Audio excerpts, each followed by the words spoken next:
Hey, what's up, everybody? Welcome into it. This is Tidbits of Volquest.com recruiting mini podcast. I am Eric Kane, just throwing these lobs over to Matt Ray, who takes them home, slam dunk.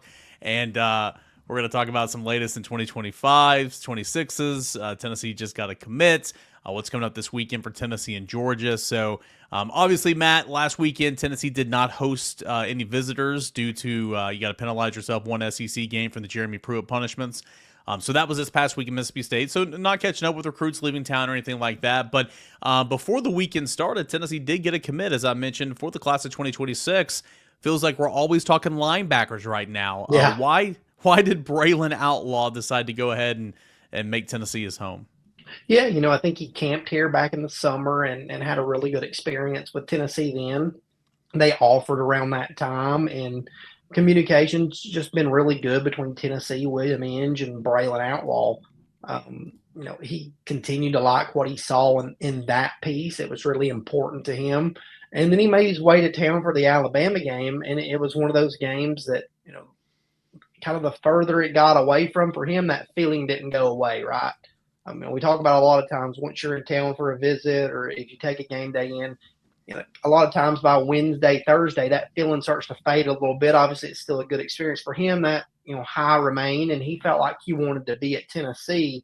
And I think a lot of it, has to do with his fit, the way that he can fit into the system. He's a guy that can be a three-down linebacker, can play both of those, roles for Tennessee's defense over time as he continues to grow. And I think there's just a lot of things that line up, and Tennessee checked a lot of boxes from June to, here the 1st of November with his, him making a decision. And you look at that 26 class, I mean, of course, it's got a little ways to go, but man, they've been adding to it here lately. I mean, what a start for this 26 class for Tennessee. Yeah, I mean, it's a class that, is off to a really good start. I mean, they added some pieces in the 2025 class last year before the end of the season. But it feels like this time around it's different because, you have Carson Sneed already committed. You have Faison Brandon already committed. Brandon Anderson already committed. Braylon Outlaw. I mean, the list is starting to stack up for Tennessee. They're off to a really good start. Now, obviously, I forgot Tyreek King there, but you've already got a handful of 4 stars and a top linebacker target already committed in this class. So, we talked about it at length. Here, Tennessee didn't really get guys to campus at the first of the year. You had a handful of guys in, September 14th for Kent State, but then everything was very backloaded. And, not just from a recruiting standpoint, but on the field, Tennessee had to have results in those weekends, and they had the results on the field. That played a big portion, impact into them being able to have some results off the field. And they're building a lot of momentum on the recruiting trail right now. And 2026 is a class that, starting to stack up like it could be special. Yeah, you had the UTC game, you had Kent State game, of course you had the neutral site game, so you didn't really hit your home recruiting window until you got, Florida, Alabama, Kentucky, kind of that stretch, and then so on and so forth. There's a game against UTEP coming up later in the season, but of course that's non-SEC. But yeah, I mean, you get your quarterback for that class, and Faison's a really, really good one. Of course, Tyreek King, who committed here recently, Carson Sneed, you mentioned, Brandon Anderson, Tyson Bacon, defensive line. I mean, you already hit a number of different spots: linebacker, D-line, linebacker, D-line, O-line, tight end, wide receiver, and quarterback. So again, a really strong start to 2026. Let's go back to 2025. Tennessee, of course, trying to finish off this class, polish things up here before National Signing Day. What's the latest with 25 targets? And the one that everybody's going to be asking about, of course, is Isaiah Campbell. Yeah, I mean, Isaiah Campbell this weekend is still expected to take his official visit to North Carolina, to see the nearby home state program. And, from there, it pretty much goes into decision-making mode for him. As we kind of get closer to the finish line, a lot of things continue to line up with Isaiah Campbell in Tennessee. Conversations remain really good. This weekend is one that we've said for some time. You just cannot discount North Carolina. I mean, he's a guy that it takes very in-depth looks at programs. He studies everything out. They're close by. He's got good relationships there. So he's going to give them a deep look this weekend. But right now, here's the time of this recording. It continues to feel like things between Isaiah Campbell and Tennessee sit pretty well. Anybody else for the class of 2025 that Tennessee's continuing to look at and trying to, again, try to finish off this class that's still ranked inside the top 10 and has 23 commits, I believe, in the class right now? Yeah, so obviously, Dewan Morris was in town for the Kentucky game. He'll be back in town when Tennessee returns home for UTEP for their final home game of the season. That will be an official visit, and things have continued to go well there. But USC's not going to just let him, ride off into the sunset. And it seems like we say that about every recruit, but he's a coveted guy. They really value him, and they're trying to hold pieces of their class together right now.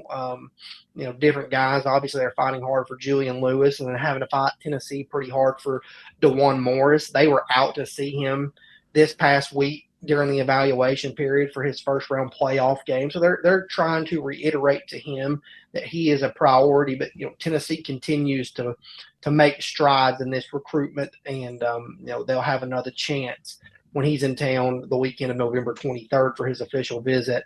And then from there, he's got to make a final decision pretty quickly. A signing period opens right there in the 1st of December, around December 4th, I want to say. So he's got to make a decision pretty quickly. And Tennessee right now still appears to have momentum heading into that official visit. So again, not a whole lot going on right now because you're not talking to kids leaving campus or getting ready to come to campus. But kind of what's next for Tennessee? Obviously, Tennessee, Georgia. Game's going to be in Athens. Georgia's continuing to recruit a couple of different Tennessee commitments right now, pretty hard. So what's the latest there with Shady, Hayward, Christian Gass, and then what's next for Tennessee in terms of recruiting? Yeah, so I think with Tennessee, obviously we mentioned the two main guys in 2025, Dewan Morris, Isaiah Campbell, but you got Jaden Perotti still hanging out. Tennessee's in contact with Texas safety Zalis Hicks, who just reclassified to 2025. We talked about him last week on the show. The Vols are very much in that race now. He's not locked in an official visit date yet to see them, but he's working on a pretty condensed timeline. Tennessee set to get an official visit. Texas is obviously going to get an official visit from him. We will see who else gets an official visit. And then as far as Jaden Perotti, he's one Tennessee just continues to have contact with. That's kind of always been the case with him, dating back to when he was committed to Georgia. He was still having contact with multiple programs. Florida State, it appeared, had momentum at one time. Auburn, it appeared, had momentum at one time. That was in the winter and in the spring, and then things kind of cooled down. He took official visits during the summer up at Tennessee during that time. It appeared they had, momentum. But things kind of cooled off, and then he ultimately ended up committing and flipping from Georgia to USC. Several programs have stayed in contact with him, and I think there's cautious optimism, from those programs that he doesn't end up at USC. But if he doesn't end up at USC, where does he end up at? Obviously Tennessee now has 3 linebackers committed in this class. They would certainly take Jaden Harmon, and he's got a strong Jaden Perotti to go along with Jaden Harmon, Christian Gass, Brendan Ames. So it's but Harmon took his spot whenever Perotti didn't come. Yeah, obviously Tennessee was recruiting Perotti hard over the summer. Jaden Harmon had committed to Alabama, and Tennessee circled back around to Jaden Harmon after Jaden Perotti, ultimately opted for USC. But we'll see. He's got a really strong bond with William Inge, and he's a guy that says, all the right things as he talks to these coaches and gets out on these visits. So he's definitely one worth watching at this point in the cycle. Again, we'll just kind of see how bad he doesn't want to be at USC. But a really good, really dynamic linebacker that several of these programs around the Southeast would definitely be interested in adding here late. At this time, I know it's impossible to answer because it changes by the minute. But do you have any idea if Shady, Hayward, or Christian Gass is going to be at the game? And what would a Georgia win sway them in any way? Would a Tennessee win sway them in any way? Kind of what could they get out of this weekend for one program or the other? Yeah, I think that's a good question. I've heard from Christian Gass this week, and he tells me that as of right now, he should be in attendance at this game. It's kind of always been the plan for him. It's really kind of been the plan for Shady Hayward here for a little while as well.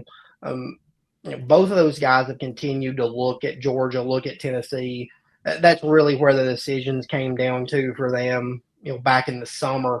I mean, Georgia's continued to recruit them, right?